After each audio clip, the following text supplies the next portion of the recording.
Is Apple finally turning affordable iPhones into a regular thing? According to a fresh report from The Elec, the upcoming iPhone 17e is on track for a spring 2026 launch, and it could continue Apple's new habit of offering budget-friendly models. Every year, what makes this iPhone stand out isn't a flashy new feature, but rather an old one: its display. The iPhone 17 is rumored to reuse the same 6.1-inch organic light-emitting diode screen found on both the iPhone 16e and the iPhone 14. While that may sound like a step back, it's actually part of a smart move to cut costs and offer more people an affordable way into the Apple ecosystem without sacrificing reliability. The display might not be the newest, but it still supports Face ID and delivers sharp, vibrant visuals that most users will find perfectly fine. Suppliers like BO, Samsung, and possibly LG Display are said to be involved in producing these screens, helping Apple maintain quality while keeping the price down. When the iPhone 16e launched, it marked a subtle shift in Apple's product strategy. It wasn't marketed as an iPhone SE successor, but rather as a part of the iPhone 16 lineup, just at a lower price point. That change in branding sparked speculation that Apple was moving toward a consistent release cycle for affordable iPhones, and now the iPhone 17 leak seems to confirm that. Analysts, including the well-known Ming-Chi Kuo, predict this won't be a one-off or even a two-off. Apple is expected to launch a third-generation affordable iPhone in 2027, which means this E-series could become a staple in Apple's yearly lineup. The iPhone 16 East, priced at $599 United States dollars, brought a nice balance of performance and affordability, using the A18 chip while skipping out on the extra bells and whistles. It was enough to keep most users happy, especially those who don't care about having the latest camera upgrades or advanced pro features. If Apple follows the same formula with the iPhone 17 East, it could once again hit that sweet spot for a lot of people who just want a reliable iPhone without breaking the bank. The iPhone 17 East trial production reportedly started as early as April, and its launch is expected sometime in the first half of 2026, possibly in May.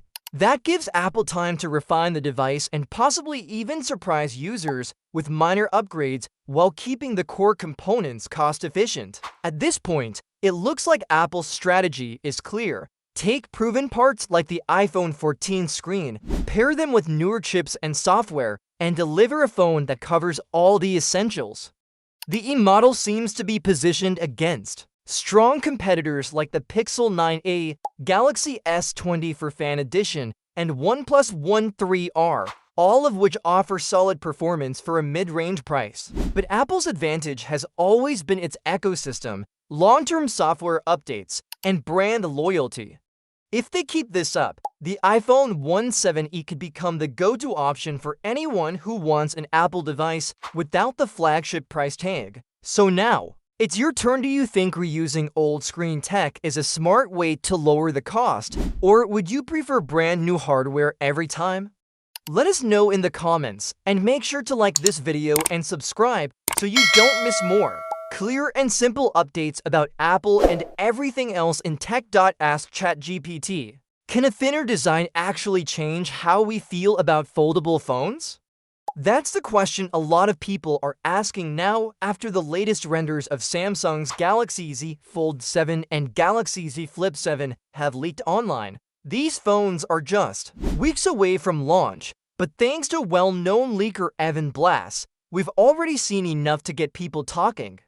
What stands out the most this time? It's not just the specs, it's the new ultra-slim design. The Galaxy Z Fold 7 now reportedly measures only 8.9mm thick when unfolded, which is a huge drop from the 12.1mm of the Galaxy Z Fold 6. The kind of change makes it look and feel like a completely different device. It's so slim, in fact, that some people are joking Samsung may have skipped a generation entirely. On the other hand, the Galaxy Z Flip 7 is keeping its current slim profile of 6.9mm, just like the Flip 6, which is still quite compact and easy to carry.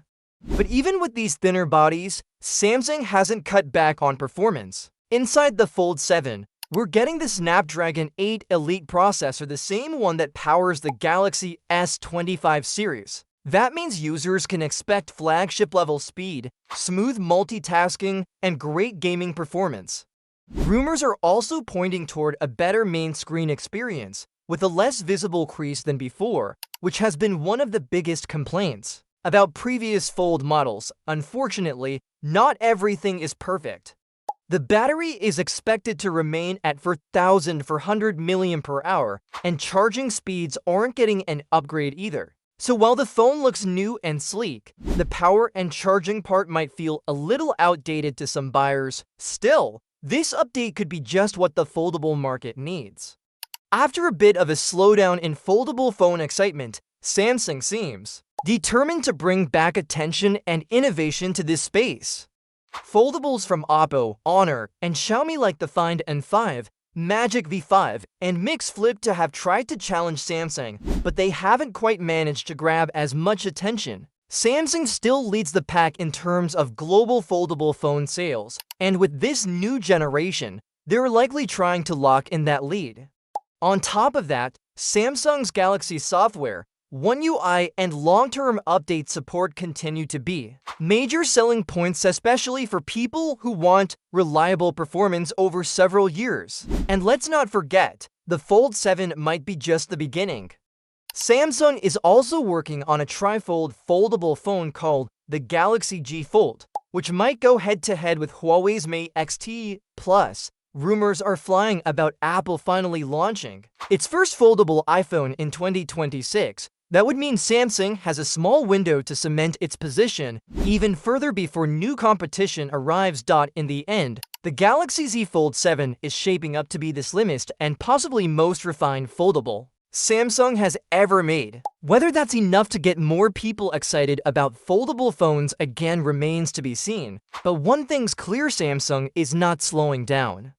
With the Fold 7, Flip 7, and Flip 7 FE all expected to launch next month and go on sale in August, this could be one of the busy seasons yet for foldable phones. So if you've been waiting to upgrade or you've never tried a foldable before, now might finally be the right time. Let us know what you think. Are these new slimmer designs enough to win you over? Hit that like button if you enjoyed this video, and don't forget to subscribe so you never miss the latest tech news and leaks. Ever feel like smartphone batteries just aren't getting any better no matter how expensive the phone is? Well, if you've been waiting for Samsung to finally fix that with the Galaxy S26 Ultra, we've got some news, and it's not great. Let's rewind a bit. When we think about premium smartphones, we expect top performance, amazing cameras, and long battery life. But Samsung seems to be stuck in one place, especially when it comes to battery power. According to a trusted source, the Galaxy S26 Ultra is expected to come with the same 5,000 mAh battery we've seen in past Ultra models. Yep,